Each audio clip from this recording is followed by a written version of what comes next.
Welcome to the show, 2025, first episode back of the Greenback Weekly Rundown. The Greenbacks coming off of their winter break, and with that winter, some weather came with it. Last week, almost got in all the action, got basketball in on Tuesday night, wrestling Wednesday, Friday, basketball against Haven would be the only game postponed, rescheduled with the weather that came in last week. That game supposed to be a home game Friday night against Haven, rescheduled for Monday, February 17th, but the Greenbacks still able to get on the court Tuesday night in the battle for high weight 54 against the Kingman Eagles. Coach Hildebrand and the girls entered that ball game 4-2 and would come away with a 51-41 win. It was a 2-point game going into the halftime mark, and the Greenbacks able to outscore the Eagles 14-5 in the third quarter to hang on for a 10-point lead. Greenbacks shot well beyond the arc, going 5 of 12 for three-pointers, led by junior Hope Hughes. She had 17 points, went 3 of 6 beyond the arc.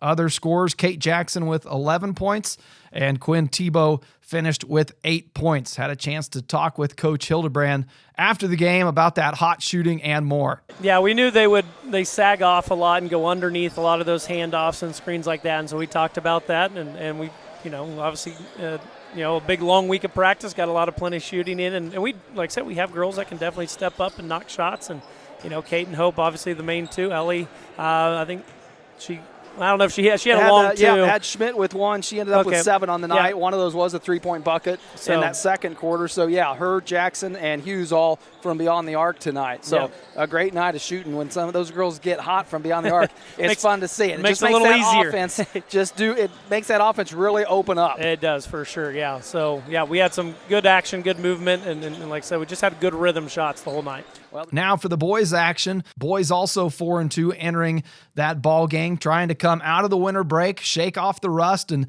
they had no problem doing that. Come away with a 71-18-point victory. It was 33-0 midway through the second quarter before the Eagles would score their first points of the game. So the Greenbacks moved to 5-2.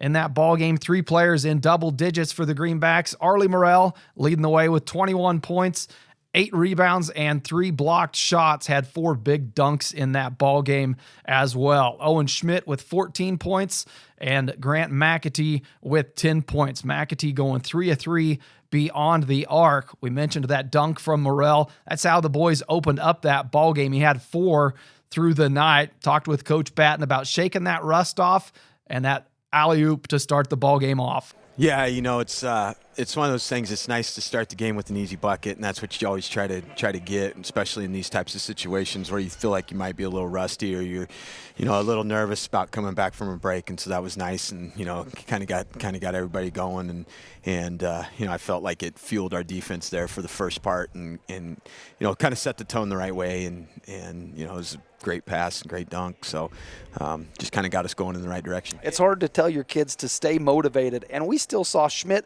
chasing balls down the court, everybody, in the late into the fourth quarter. Yeah, we talked about it in the locker room before the game. We talked about it at halftime even. Just, we got to play the same way that we play, because that's what's going to get us where we want to be. And so, we just we looked at some zones today, but we were still intense in them and trying to figure out some things and just trying to make sure that we were locked in and focused. And I felt like our guys came to battle and did it in the right way. And so I was happy with our effort. The Greenbacks traveled to Halstead last night, and they'll host Hoisington on Friday night. That'll be in next week's recap, so stay tuned for that. Now moving on to wrestling. Wrestling able to get all of their action in last week. They headed to Great Bend for a duel on Wednesday, and then tournament action in Dodge City. On the girls' side, had a good outing at Great Bend, won that duel with the team score 42-35. Talked with Coach Miller later in the week to recap their action. All right, now joined with head coach Kendall Miller here to recap the girls' action last week. Just talked with Coach Brown and talked with him a little about the weather, sorting things around. But good to be back on the mat 2025 after the winter break. See the girls and your team out there with some success. Had great success at Great Bend and then traveled to Dodge as well. Tell us how that week went for you guys. Yeah, it was a tough week. Coming off a break, it's hard to get back in the groove of things. Conditioning's not what you think, and it's just tough in general. But I think we had handled adversity pretty well and went out and competed pretty well. At Great Bend, you guys picked up the win in the duel there. Any outstanding individual performances in that duel? I think we all wrestled really well. I mean, there in the duel, we had to bump up Jade Baker and Elizabeth Steinmate, so they were willing to bump up to get some points, and I think they showed a lot of team player ability, and I think those two did pretty well. How big is it coming off of a long break like that, the Christmas break, to go right into and pick up a win and kind of have the morale for the team boosted to carry on through the rest of the second half of the season? Yeah, that's huge. I know confidence is a big thing in this sport, and if you come off a break and you get a big win against a really good Great Bend team, like that's huge going into our tournament against Dodge City. And then took some of that momentum into Dodge City. How'd that tournament shake out for you guys? Yeah, it went very well. We saw some really good competition, some really big schools, and a fun atmosphere at Dodge City, and I thought all of us wrestled really well.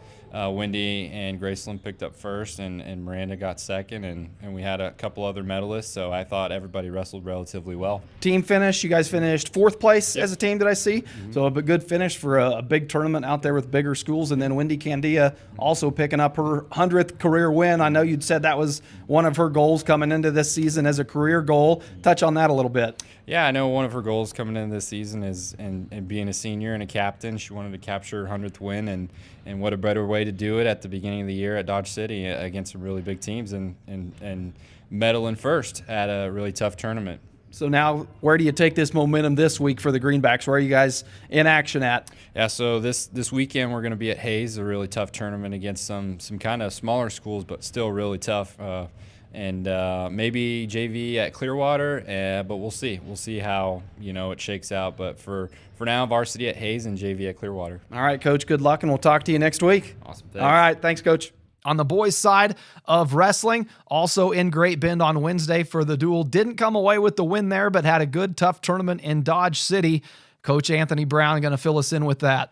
All right, here with Coach A.J. Brown back in the 2025 half of this season after the winter break. Good to be back on the mat in the gym. You guys had a busy week last week, everybody trying to sort things out with the weather, but able to get some wrestling in. Where were you guys at to start things off last week? Absolutely. We started out Thursday at Great Bend and had a really good showing. Our JV kids, Luke Gatlin came back from an injury and ended up getting 2 really good pins back-to-back.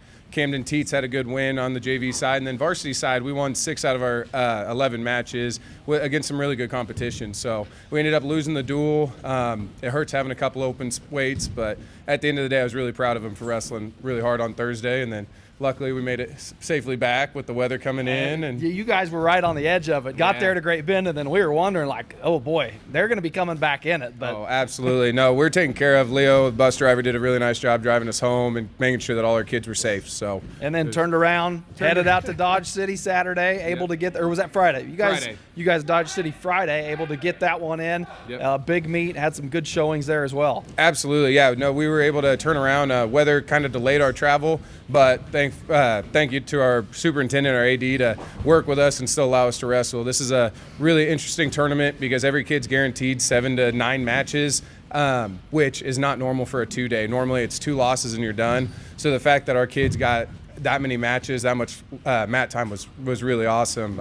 Results-wise, Tay Wilson continued his undefeated season. He's 23-0, defeated the number 3 and 4 all-class wrestlers this weekend.